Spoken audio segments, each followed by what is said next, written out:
This will be a day long remembered. Now I am the master. Welcome to another episode of Legends and Theories. And before we start the video, I would just like to ask, if you haven't subscribed, please consider subscribing. 94% of the people who watch my videos are unsubscribed. And it would help so much to push towards, well, me being able to monetize the channel, which is something I would like to do, just, get a little money off of it. Of course, not every video would be monetized, but I would just like to ask you for your help. You don't have to, of course, but I'm just asking you for your help. It would also help so that I put some of the money back into the channel. But I do hope you enjoy my content, and I hope you enjoy the video. And welcome to my review of The Hobbit The Desolation of Smaug Extended Edition. And well, the first thing I have to say is I think this is the one that, like Return of the King, greatly benefits from its added scenes, and it gives so much more context and some pretty crucial plot points. So if you have not seen this version of the movie yet, there are actually some spoilers in here, so go and try to find a way to get it. I'd say the best way and cheapest way is to get it through an online digital retailer, because the DVDs of these things cost a lot of money, and that's why I got the digital versions. So now I gave you a chance to go if you haven't seen this yet. Let's go into it and talk about things that added in. There's stuff, of course, from the book is added in, including them arriving and meeting Beorn, and this is done in the way it's done in the book, where they come in groups, although it's not perfectly done, since it is, of course, in the books. It happens with them retelling the story of the previous events of the book, which are also the previous events of the movie, from the previous movie, so maybe that could have helped as a mini recap, but still, it works. And continuing on, after that, we get another great scene where Bombur falls into the river and it's enchanted and he falls asleep, and that's just a great detail they added in, which was pretty funny in the book. And they also add in a third plot line which wasn't in the books at all, but was kind of interesting. It was that Thorin's father, Thrain, was still alive and was trapped in Dol Guldur, and this led to, well, Gandalf finding him there and attempting to rescue him, but he ultimately dies. Yeah, that was just a pretty interesting and nice change in this to have in there. Although I do see why it was kind of cut out, as it made it a little long, but it was a nice foreshadowing to how the gold was cursed, and those other two scenes were cool to have in there. Those scenes, those are kind of big ones. I feel like are kind of a shame they were cut out of the theatrical cut. Like, well, the death of Saruman was cut out of Return of the King.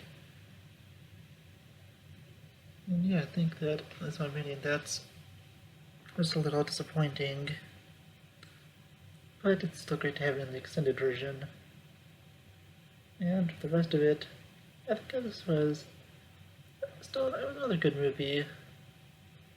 I think the greatest was maybe at the end. They shouldn't have fought the dragon, and they could have moved the Lake Town sequence from Battle of the Five Armies into this one, so we kind of got the wrap up of Smaug, and then we got to see the rest of it continue. And there's also a few things that they did with just one plot point that I think that I don't know who liked this plot point, and I don't know who told Peter Jackson this was a good idea, but the love story between Killy and Taurio, I don't remember how to pronounce her name, and don't care enough to look it up on Google.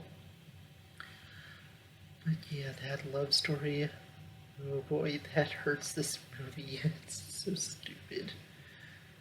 But I'm pretty sure you've seen this from, like, basically any channel that's talked about these movies. So I think I'll just leave it at that. I, I think that's the one kind of flaw with these, is that love story, because, yeah, it's kind of forced, and I don't think anyone cared enough. Especially if you don't know the books, because you knew Killy was gonna die. No matter what happened, so...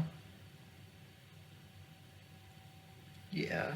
It's not really a spoiler, the book's been out since, what, the 30s or 40s? And these movies came out... well, like, I think Battle of Arms was 2014, so you've had plenty of time to watch these if you wanted to see them. Not on me, if you, well, didn't read or watch them yet. And looking at the rest, I honestly think that it was pretty interesting. Thranduil was interesting to see in here, and well, I'm called that by name since he was, well, you know, just called the Elven King in the book. Also, it is interesting to see Legolas here. Although he doesn't appear in the book officially, you could assume he was there at the Battle of the Five Armies, and, well, maybe in Helena's father's palace. Although you don't know, well, for certain. It's kind of, left up in the air in Tolkien's work, but it's still cool to see him here. I personally didn't hate it as much as other people did. Although it did ring in whatever her name is, and yeah, that was not a good decision. I think I made that clear. And a lot of other people made it clear. Yeah, I think besides that, this was very good. I like the spider scene. I do like the barrel escape. The plot point of Killy being shot with a Morgul blade.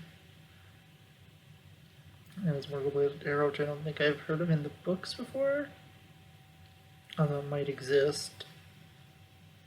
Yeah, that was interesting to see. At least if, that did exist.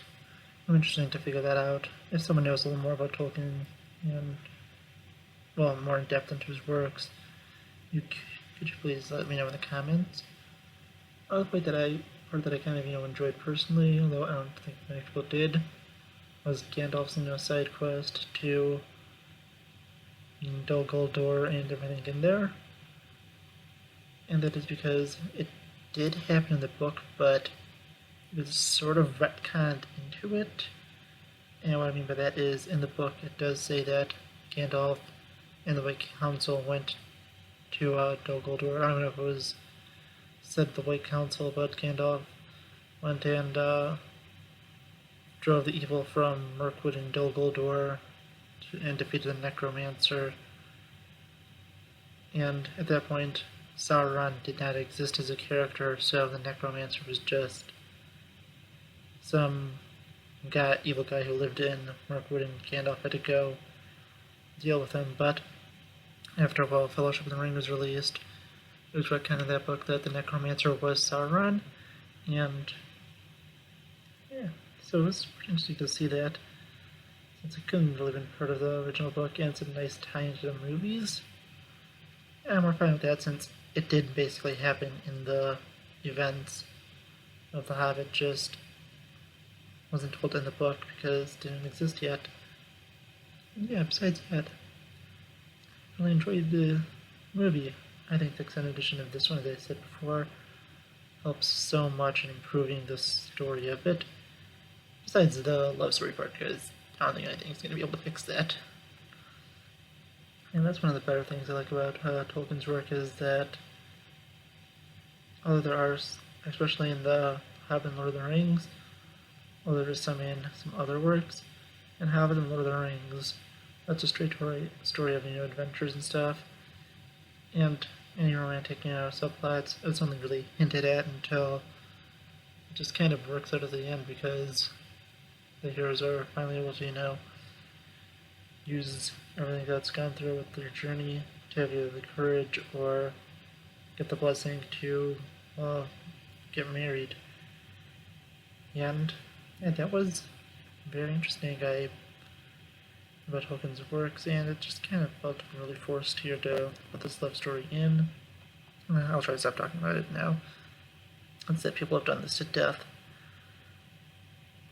But really, besides that one small little complaint, I still really enjoyed this version of The Hobbit.